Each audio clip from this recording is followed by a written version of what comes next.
اعوذ باللہ من الشیطان الرجیم بسم اللہ الرحمن الرحیم الحمد للہ رب العالمین الرحمن الرحیم مالک یوم الدین ایاک نعبد و ایاک نستعین اہدنا صراط المستقیم صراط الذین انعمت علیہم غیر المغضوب علیہم ولا الضالین۔ یہ صورت ہر رکعت میں پڑھی جاتی ہے اور پڑھنا چاہیے۔ جب امام صاحب پڑھ رہے ہیں تو اس کو غور سے سننا چاہیے، کیونکہ اللہ سبحانہ و تعالیٰ نے فرمایا کہ اذا قرئت القرآن فاستمعوا له انصتوا لعلکم ترحمون۔ جب کہیں قرآن پڑھا جائے تو اس کو غور سے سنو، خاموش رہو، ہو سکتا ہے تم پہ رحم کیا جائے۔ یعنی اللہ سبحانہ و تعالیٰ ناراض ہیں کہ یہاں قرآن چل رہا ہے اور تم اپنی بکواس کر رہے ہو، یا اپنا خود تم بھی پڑھ رہے ہو قرآن۔ یہ سب چیزیں غلط ہیں۔ جب امام صاحب پڑھ رہے ہوں جہری نماز میں تو آپ کو خاموشی سے سننا چاہیے۔ سری نمازوں میں بغیر سورہ فاتحہ کی نماز نہیں ہوتی۔ یہ نبی صلی اللہ علیہ وسلم نے کہا لا صلاۃ الا الفاتحہ، چاہے وہ فاتحہ امام صاحب پڑھے یا آپ پڑھیں۔ پڑھی جا رہی ہے تو غور سے سنیے، زور سے نہیں پڑھی جا رہی تو اپنی خود کی پڑھیے، کنسنٹریشن وہاں رکھیے۔ آج جو بات میں آپ کے سامنے بتانا چاہتا ہوں وہ یہی ہے کہ آدمی جب تک مان نہ لے کہ یہ کتاب اللہ کی کتاب ہے، محمد اللہ کے رسول صلی اللہ علیہ وسلم ہیں، ان پر یہ کتاب نازل ہوئی ہے، جبرائیل آپ صلی اللہ علیہ وسلم کے پاس لائے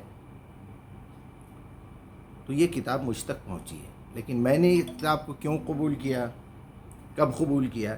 جب مجھے یہ لگا کہ میں اپنے رب کو پہچان لیا ہوں، اپنے رب کو جان لیا ہوں کہ اس کائنات کا ایک رب ہے اور میں اس کی عبادت کرنا چاہتا ہوں۔ عبادت کس طرح کروں؟ جس طرح یہ کتاب میں لکھا ہوا ہے۔ اب میرے سامنے محمد رسول اللہ نہیں ہے، میرے سامنے قرآن ہے۔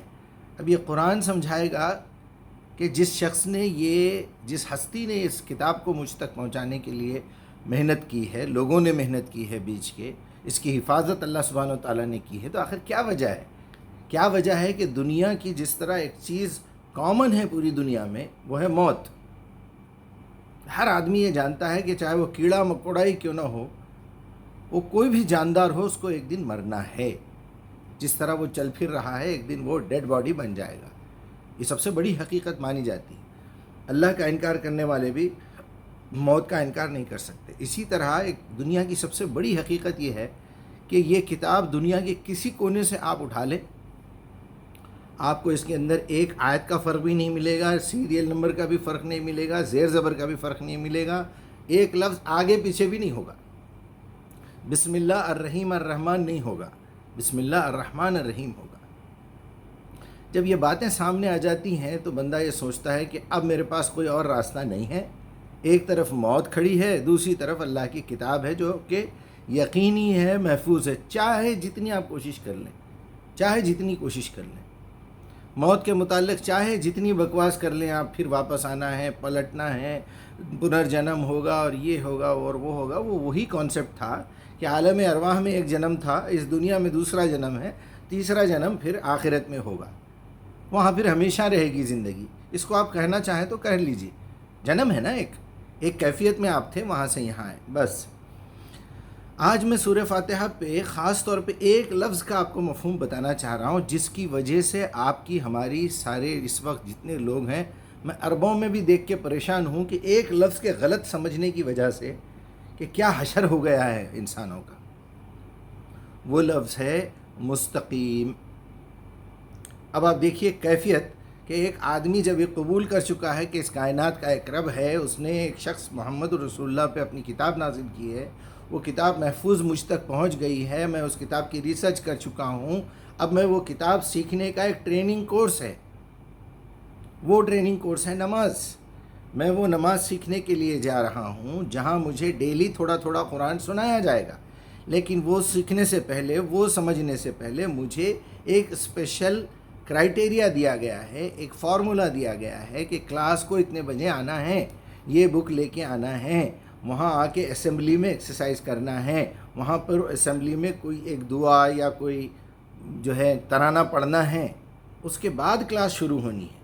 تاکہ آپ کے ذہن میں یہ رہے کہ میں ایک ہندوستانی ہوں، میں ایک انڈین ہوں، میں فلاں ہوں، میرے بڑوں نے ایسا کیا، جو کہ ہمارے پاس سارے جہاں سے اچھا ہندوستان ہمارا، یا پھر جن گن من پڑھایا جاتا ہے، اس کی ایک میننگ تھی، وہ سورہ فاتحہ سے سیکھی ہوئی ہے، وہ کہ آپ کے پاس ایک کمٹمنٹ لیا جائے۔ فوجیوں کے پاس ڈیلی جو ہے سلامی ہوتی، پریڈ ہوتی ہے، وہاں ان کو یہ احساس دلایا جاتا ہے کہ تم اس کنٹری کے وفادار غلام ہو، وفادار نوکر ہو۔ یہاں اللہ سبحانہ و تعالیٰ یہ بتانا چاہ رہے ہیں کہ دیکھو، اگر تم کو میری عبادت کرنا ہے، عبادت سیکھنا ہے، تو ڈیلی ہر رکعت میں کھڑے ہوتے ہی تم سورہ فاتحہ پڑھ کے سمجھ جاؤ کہ تم ایک غلام ہو، میں تمہارا مالک ہوں، ساری تعریفیں میرے ہی لیے ہے، میں رحمان ہوں، میں رحیم ہوں، اور میں قیامت کے دن کا مالک بھی ہوں، کہ جب تم مر کے میرے پاس آؤ گے، تمہاری قیامت تو اسی دن ہے جس دن تمہاری موت ہوئی، کیونکہ اللہ سبحانہ و تعالیٰ وہ ٹائم اینڈ اسپیس بیچ میں سے نکال دیں گے، ادھر آپ مرے اور ادھر قیامت میں کھڑے ہو گئے۔ چلیے ٹھیک، اب آپ کو کیا چاہیے؟ اگر آپ کو میری کتاب پہ عمل کرنا ہے، بارہا ہم سنتے ہیں، آج بھی میرے پاس ایک ہمارے رشتہ دار کا میسیج آیا کہ حضرت معاذ کو اللہ کے نبی صلی اللہ علیہ وسلم نے ایک نصیحت کی تھی کہ معاذ کبھی شرک نہ کرنا، اور صلاح قائم رکھنا، اور شراب نہ پینا۔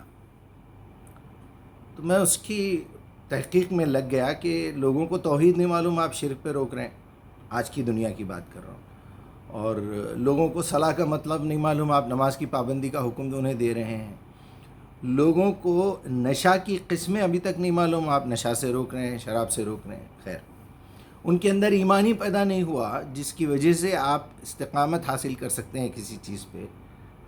تو میں نے یہ محسوس کیا کہ لوگوں کو ابھی تک یہ بات کا پتہ ہی نہیں ہے۔ وہاں اللہ سبحانہ وتعالیٰ آپ سے یہ کمٹمنٹ لے رہے ہیں، ساری تعریفیں اللہ ہی کے لیے ہے جو ساری کائنات کا رب ہیں۔ تعریف دراصل اللہ ہی کے لیے ہے، بڑا مہربان نہایت رحم والا ہے، مہربانی کر کے اس نے پہلے سے سب کچھ دے رکھا ہے، پھر غلطی کر کے آؤ تو رحیم بھی ہے، معاف بھی کرے گا، یہ اس کی آسان تشریح ہو سکتی ہے۔ اور پھر مالک یوم الدین ہے، جب ڈے آف ججمنٹ فیصلے کا دن ہوگا تو وہی فیصلہ کرے گا کہ تم نے کیا دین استعمال کیا، کیا وے لے کے آئے، تم کس راستے سے چل کے آئے اور کس نبی کے طریقے پہ آئے، یا اپنی منمانی کرتے رہے، یا اپنے کسی بڑے مرشد کی بات سنتے رہے۔ ٹھیک ہے، چیک تو کرو تمہارے نبی نے کیا کیا، کیسے کیا، مجھ سے دعا کرنا تھا تم وہاں رہ تک۔ تو اب جو بات آنے والی ہے وہ یہی ہے کہ آپ جو ہے یہ اعتراف کر رہے ہیں، ایاک نعبد و ایاک نستعین۔ اللہ کہہ رہا ہے اگر کوئی عبادت کے لائق ہے تو وہ میں ہوں۔ عبادت کی جو بنیاد ہے وہ یہ ہے کہ آپ کو غائبی طور پہ آپ اس سے پوچھیں اور غائبی طور پہ وہ آپ کی مدد کرے، یہ عبادت کے لائق شخصیت ہو سکتی، ہستی ہو سکتی ہے، کہ آپ بس اس کو پکاریں اور وہ اتنی بڑی طاقت ہے کہ وہ سامنے آئے بغیر آپ کی بات کو سن سکتا ہے۔ اور اگر آپ نے یہاں یہ مسئلے میں کسی اور کو بھی سمجھ لیا کہ نبی بھی سنتے ہیں، اہل بیت بھی سنتے ہیں، اولیاء بھی سنتے ہیں، وہیں سے آپ نے شرک کی بنیاد ڈال دی۔ اللہ حی القیوم ہے، کوئی دوسرا حی القیوم نہیں ہے، آپ نے دوسروں کو بھی زندہ سمجھ لیا۔ زندہ تو کافر بھی ہیں میرے بھائی، وہ ان کی روحیں ہیں وہاں اللہ کے پاس، نیک لوگوں کو، اچھے لوگوں کو غذائیں دی جا رہی ہے، برائے لوگوں کو سزا دی جا رہی ہے، پینلٹی مل رہی ہے ان کو۔ چلیے یہاں آ کے آپ جو ہے غلطی پر آ جاتے ہیں کہ اہدنا صراط المستقیم، مدد میں اس کی چاہ رہا ہوں، مدد میں پیسے کی نہیں چاہ رہا ہوں۔ آپ کے تصور میں جو ہوگا سورہ فاتحہ پڑھتے ہوئے اللہ سبحانہ وتعالیٰ وہی دیکھے گا، انما الاعمال بالنیات۔ آپ کی زبان سے کچھ بھی نکلے، آپ کی زبان سے کچھ بھی ہو وہ بھی کاؤنٹ ہوگا، آپ کے ذہن میں کیا تھا وہ بھی کاؤنٹ ہوگا، آپ کی زبان پہ آپ کے دل میں کیا تھا، آپ کے ارادے آگے جا کے کیا کرنے والے تھے وہ بھی کاؤنٹ ہونے والا ہے۔ آج کا میسج تھوڑا سا طویل ہوگا، لیکن آپ یقین جانیے میں زندگی کا وہ فارمولہ دے رہا ہوں آپ کو، شاید ہی کوئی دیا ہوگا آج تک۔ اگر آپ کی نظر سے کوئی ایسا ترجمہ گزرا ہو کہ اہدنا صراط المستقیم، اے اللہ مجھے ایک ایسا راستہ دکھائیے جس پر میں استقامت کے ساتھ چل سکوں، صراط الذین انعمت علیہم، استقامت کی وجہ سے وہ انعام کے مستحق ہوئے۔ انعام ملے گا قیامت کے دن، دنیا انعام کی اور سزا کی جگہ نہیں ہے۔ یہاں بتایا جا رہا ہے غیر المغضوب، ایسے لوگوں کا راستہ نہ دکھائیں، نہ سمجھائیں. ایسی قوم، ایسی جو گزر چکے ہیں، ایسی امت، ان کے بارے میں انہوں نے جو غلطیاں کی ہیں وہ ہمیں تو پتہ نہیں ہے، یہ آپ جانتے ہیں. وہ کیوں غلطی کیے؟ وہ راہ راست پہ آ کے صحیح کام کرتے ہوئے، ایمان لاتے ہوئے، وہ پھر اس استقامت والے راستے سے بھٹک گئے جس ٹریک پہ وہ چل پڑے تھے. تو جن لوگوں نے بھی اس کا ترجمہ کیا ہے اہدنا الصراط المستقیم، ہمیں سیدھا راستہ دکھا، ہمیں سیدھا راستہ دکھا. دنیا میں کوئی راستہ سیدھا نہیں ہے میرے بھائی، کوئی راستہ سیدھا نہیں. کہیں نہ کہیں موڑ آئے گی، کہیں نہ کہیں راؤنڈ اباؤٹ آئے گا، کہیں نہ کہیں سگنل آئے گا، کہیں روڈ تھوڑی کراس ہو جائے گی. ایون زندگی گزارنے کے طریقے میں بھی آپ کو کبھی کچھ کپڑے پہننے پڑیں گے، کبھی کچھ اسٹائل کے. آپ دعوت میں جاتے ہیں، آپ ڈیوٹی پہ جاتے ہیں، آپ موتا میں جاتے ہیں، آپ شادی میں جاتے ہیں، آپ بستر پہ جاتے ہیں تو الگ ڈریسنگ کریں گے. ایک جیسی چیز نہیں ہو سکتی. آپ کو چاہیے استقامت. اب میں آپ کو استقامت کے بارے میں تھوڑی سی بات بتانا چاہوں گا. جب سے انسان اس زمین پر بستا ہے، آپ دیکھ لیجئے پوری تاریخ پڑھ کے، آپ اپنے نیچر میں جھانک کے دیکھ لیجئے کہ آپ کے اندر سب سے بڑی کمزوری کیا پائی جاتی ہے؟ وہ ہے استقامت. سب سے بڑی کمزوری پنکچوالٹی، کنٹینیوٹی، مضبوطی، کسی بات پہ ٹک کے کام کرنا، اچھی بات پہ خاص طور پہ. لوگ برائیوں پہ ٹکے ہوئے ہیں کیونکہ ایڈکٹ ہیں، اس کو چھوڑنا نہیں چاہ رہے. استقامت، پائیداری، مضبوطی، کنسسٹنسی، کنٹینیوٹی اچھے کاموں میں ہونا چاہیے. آج شروع کرے، کل چھوڑ دیے، پھر ایک دو دن، کچھ 4 دن کچھ کام کرے، کچھ چھوڑ دیے. کسی ایسے جنون میں مبتلا ہو گئے تو لگے ہوئے ہیں بس اس کے پیچھے. ایسے نہیں ہوتا. پھر پتہ چلا کہ وہ غلط راستے پہ آپ جا رہے تھے. تو اسٹیبلٹی بھی ایسے راستے پہ چاہیے انعمت علیہم، ان کی والی نہیں چاہیے جس پہ غضب ہوا اور جو راستے سے بھٹک گئے. تو اب دیکھیے آپ اسٹیبلٹی کا حال کیا ہے ہمارے پاس. اب خاص طور پہ یہ جو میڈیا کا دور شروع ہوا ہے، پہلے یہ دیکھا جاتا ہے کہ 2 منٹ ہے، 3 منٹ ہے، 1 منٹ کا ہے تو چلو سن لیں گے میسج، 2-3 منٹ کا ہے اچھا ٹھیک ہے جب ٹائم ملے گا دیکھیں گے. یہ نہیں چلے گا. شارٹ فلمیں بننا شروع ہو گئی ہیں. پہلے 2 انٹرول کی موویز بنتی تھی. ارے کون جا کے 3-3.5 گھنٹے وہاں بیٹھے. پہلے بڑے بڑے میچ چلتے تھے ایک ہفتے کے، اب 20 پہ آ گئے لوگ، کیونکہ لوگوں کے پاس سے صبر ختم ہوتا جا رہا ہے. جتنا زیادہ اس کا ویژن بڑھ رہا ہے، ٹی وی آ گیا، نیوز آ گئی، ریڈیو آ گیا، انسان کے اندر سے اسٹیبلٹی ختم ہوتی گئی، پنکچوالٹی ختم ہوتی گئی، پیشنس ختم ہو گیا کہ کسی چیز کو بیٹھ کے دیکھنا. رشتوں میں کمزوری آ گئی. آپ کی زندگی میں سب سے بڑی کمزوری پنکچوالٹی ہے. 4 دن ڈیوٹی پہ جانے کے بعد یہ دل کرتا ہے کہ چھوڑو یار کیا کرنا ہے. یہ کوئی کام کرنا شروع کرو، 2-4 دن، 6 دن، 8 دن کے بعد جنون ختم ہو جاتا ہے. چھوڑو یار کیا کرنا ہے. بعض لوگ بہت چلا لیے تو سال بھر 2 سال کوئی کام. بعض لوگ ہیں جو 20 سال، 25 سال، 30 سال سے ڈیوٹی کر رہے ہیں. لیکن ڈیوٹی کوئی ایسی چیز نہیں ہے جس کے اندر پنکچوالٹی کی انتہائی ضرورت ہے. آپ چھوڑیے یہ نوکری، چھوڑیے دوسری کریے، دوسری چھوڑیے تیسری کیجیے. جہاں آپ کو حلال رزق ملتا ہے، کم محنت کر کے اچھے پیسے مل رہے ہیں تاکہ آپ کا وقت بچے، آپ اللہ کی کتاب کے پیچھے لگائیں، آپ اپنے دین کے لیے لگائیں، آپ اللہ کے جو فرمان یہاں آ چکے ہیں دنیا میں اس پہ محنت کریں. اس میں اسٹیبلٹی چاہیے. تو اس لیے اقیم الصلاۃ کا مطلب ہے اس پوری صلاح کو قائم کر کے دکھاؤ. آئے 2 سجدے کر لیے، 2 رکوع کر لیے، چلے گئے سلام پھیر کے، یہ صلاح نہیں ہے. یہ صلاح کا ایک ادنا درجے کا ایک عمل ہے، اظہار ہے. صلاح تو ایک کمپلیٹ پیکیج کو کہتے ہیں. تو آپ نماز قائم کیجئے. شرک نہ کیجئے کا مطلب یہ ہے کہ آپ نے اللہ سے ایک عہد کیا، وہی خالق ہے، وہی مالک ہے، وہی سب کچھ دیتا ہے. پھر تھوڑی دیر میں آپ استقامت چھوڑ دیے، پھر جا کے لوگوں سے بھیک مانگ رہے ہیں. آپ نے کسی سے ایک مرتبہ قرض مانگا، ٹھیک ہے ایک بار مانگ لیا. یہ تو اللہ تعالیٰ نے اس دنیا کو اسباب پہ پیدا کیا ہے. پہلے ادھر اللہ سے التجا کی کہ اللہ مجھے تھوڑے سے پیسوں کی ضرورت ہے. پھر اپنے کسی خاص دوست سے، کسی خاص رشتہ دار سے اپنی مجبوری کا اظہار کیا، دیکھیے میں تو اللہ سے بھی التجا کر رہا ہوں. یہ بات کا ذکر کیجئے. میں اللہ سے بھی مخاطب ہوں، تو شاید اللہ آپ کے دل میں ڈال دے، آپ کے ذریعے سے وہ کام کرائے تو اجر آپ کو ملے، ورنہ میرا رب تو میرا انتظام کرے گا کہیں نہ کہیں سے۔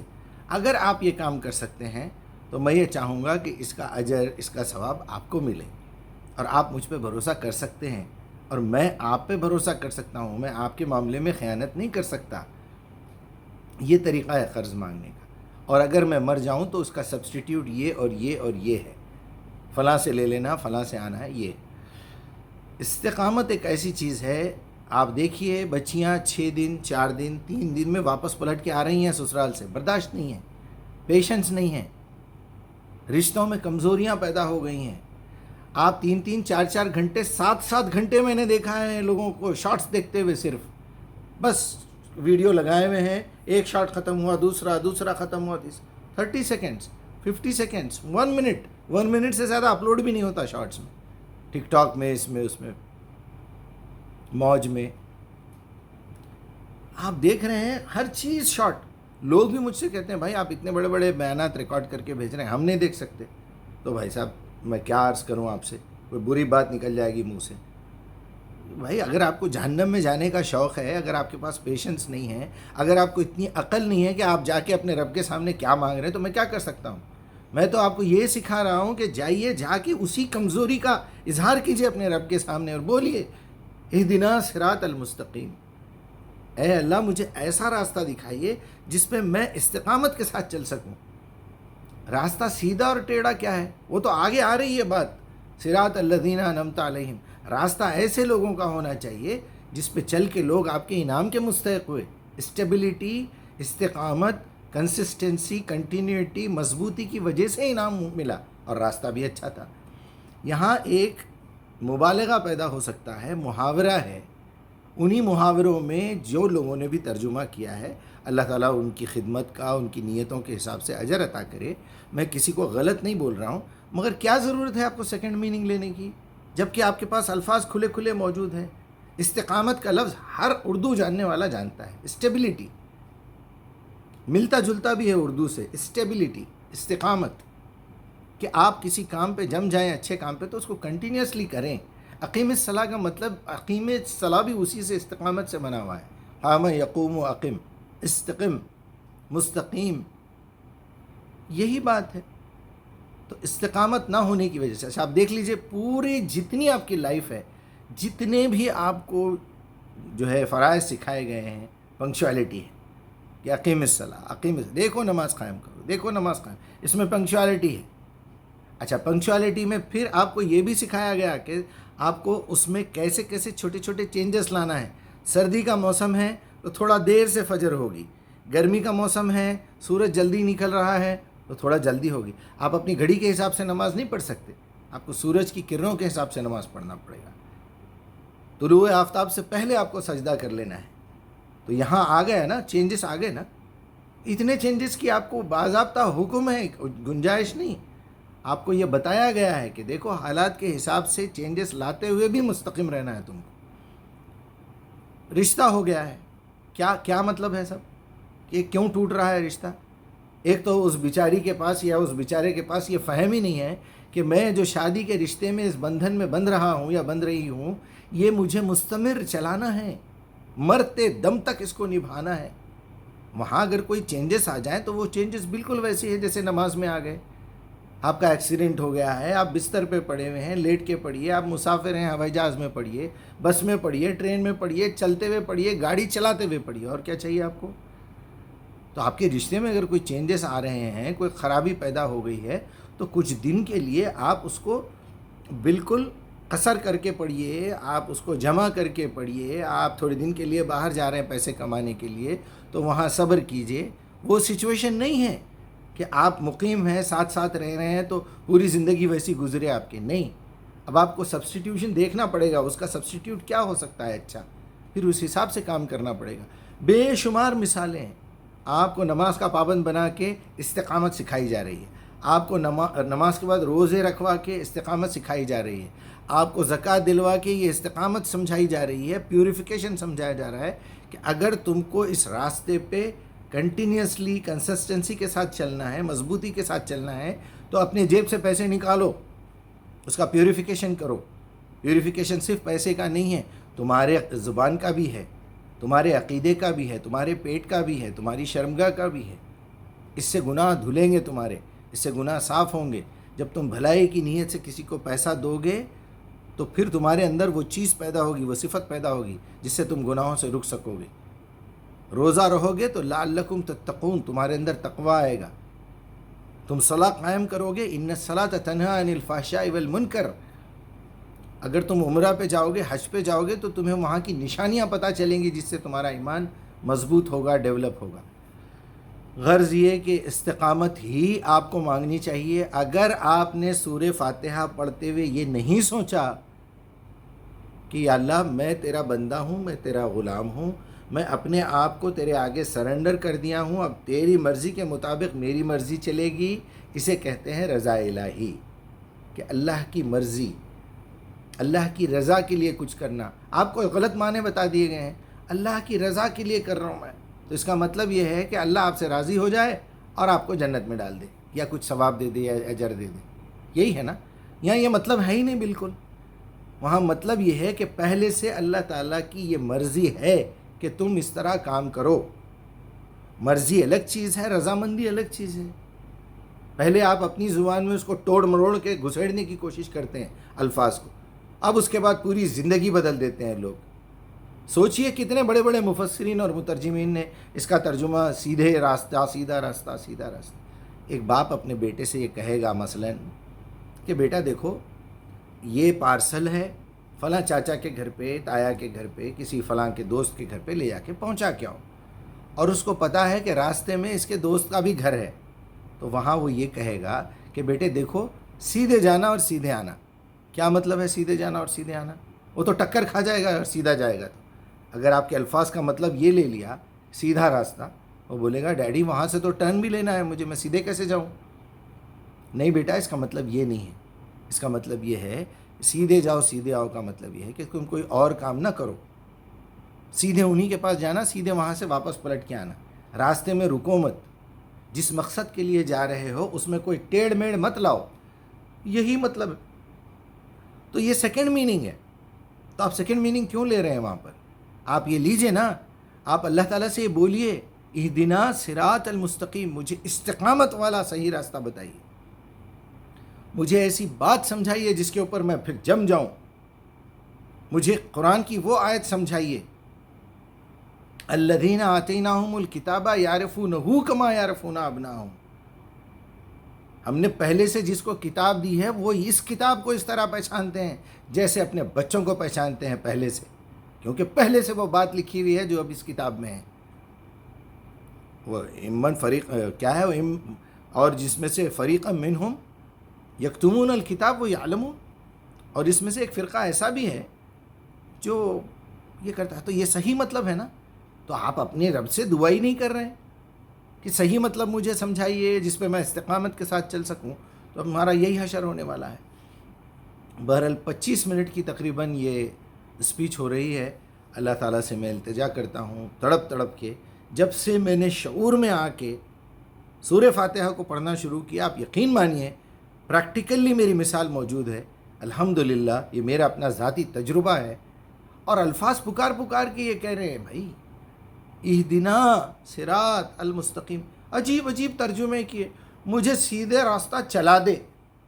ابھی تفسیر بھی لکھ رہے ہیں نیچے حضرت کہ میں نے تو کہہ دیا تھا کہ چلا دے، مجھے سیدھا راستے چلا، تو میں نے تو کہہ دیا تھا تیرے کو بھائی چلا دے، تو نے نہیں چلایا، مجھے شرابی بنا دیا، مجھے مشرک بنا دیا.